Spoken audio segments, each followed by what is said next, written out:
I'm going to talk about the three major roles for a Scrum project. The first role is a product owner. This person is responsible for the business values of the project and for deciding what work to do and in what order. Next, we have the Scrum Master. The Scrum Master ensures that the team is productive and enables close cooperation across all the roles and functions, and solves problems that prevent the team from being effective. After the Scrum Master, we have the team itself, the Scrum team. These team members will work to produce the desired result for each sprint. Sprints usually last 2 to 4 weeks, and during the sprint, the Scrum team will work on tasks that need to be completed from the sprint backlog. Typical steps in Agile Scrum process. The product owner creates a product backlog. This is a list of features that are prioritized by business value. Next, the Scrum Master will host a sprint planning session, a meeting with the team to select the highest prioritized item from the product backlog.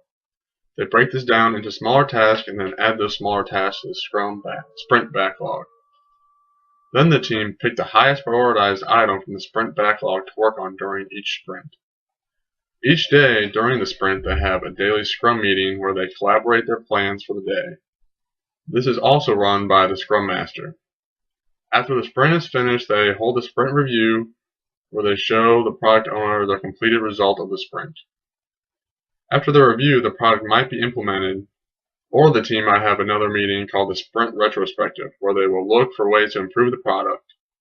If they think the product needs improvement or needs more work, they'll put the item back in the sprint backlog and another cycle will be run. They'll work on that for another sprint.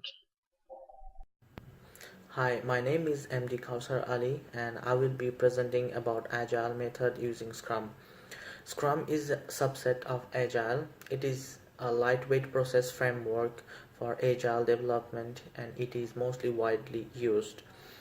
As we know, Scrum is often used to manage complex software and product development using iterative and incremental practices. As an Agile manager, he will help development of the team, mentor the team on Agile process and demonstrate the value. As an Agile manager, he will provide leadership without using formal power. Everyone in the team does not need to be competent. In fact, putting a system in place will breed competency. A Scrum Master will help the team develop practice to support Agile process, shield the team from corporate bureaucracy. Executive support will provide a foundation for the migration and clear roadblocks for the team along the way. Train managers on the soft skills that support an Agile environment such as listening and team building skills. Kickstart migration by establishing support at the executive level of your company. Be ready to qualify the value of migration to the executive group. Create a core team that is composed of employees throughout the development process. This group will tailor an Agile process to your environment and drive the migration to Agile form within. Make sure core team is diverse and represents many skills, sets, and perspectives. Thank you. Hi everyone, we're here to talk about the difference between Agile and Scrum software development programs. So Agile software development refers to a group of software development methodologies based on interactive development where requirements and solutions evolve through collaboration between self-organizing cross-functional teams. Agile processes generally promote a very disciplined project management that requires frequent adaptation and inspection throughout the entire process.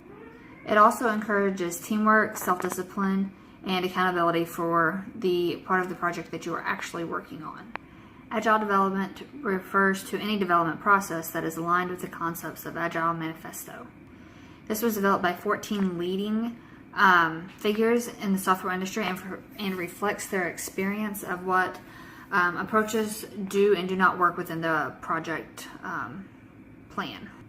So while doing my research and watching the videos and everything, I learned of some very interesting companies that actually do the Agile, and I'm going to look those up just to make sure I am pronouncing their names and getting them with the correct business it is. So let's see, we have Andrew Brendenkamp, who is the founder of Acrolonics, Ben Cornelius, who's the director of localization of PayPal. We all know what PayPal is. It's a very easy way to get and receive things back and forth from individuals where they are buying, whether it be over the internet, or some stores are even allowing it to go through on their card reader pen pads as well. Laura Counts, the director of technical communications at Moody's Analytics. Sorry. Jim Turcotte, who is the senior vice president at CA Technologies. Marjo Stern, lead content strategy for commerce of Google, and Susie Dixon, who is the content strategist at Facebook. So as you can see, 3 or 4 big ones that everybody would know about would be PayPal, Google, Facebook, the other 2, Moody's Analytics, and the Acrolonics. I'm not really sure or have never heard of them, but as you can see, it's a very wide variety of different businesses that use it. Even though they're all really computer based, you have different formats for each thing. PayPal is obviously very different from Facebook, where you have PayPal as a money transferring system, and Facebook is more of a chat slash posting type thing. Everybody knows what Facebook is. And then obviously Google is completely different from both of those, because it's kind of like a search engine. Whatever you want, you just type into Google. So thank you. So my example that I found was an IT department that needed to create an intranet for their organization. To start the process, they created a backlog of all the items that they would need to do, and as they went along with the project, they would add items to the backlog as the problems arose. So they worked on the project in series of sprints, which were 2 weeks long. At the beginning, they would have kind of a kickoff meeting where they would pick items off of their backlog, and they would prioritize them and divvy out who would do them. And they would only pick out items that would be done during that specific sprint. Overall, the group found that using the Scrum method allowed them to focus on the tasks at hand more closely during each sprint, but the kickoff meetings and the meetings at the end of each sprint kept them on track for the entire project.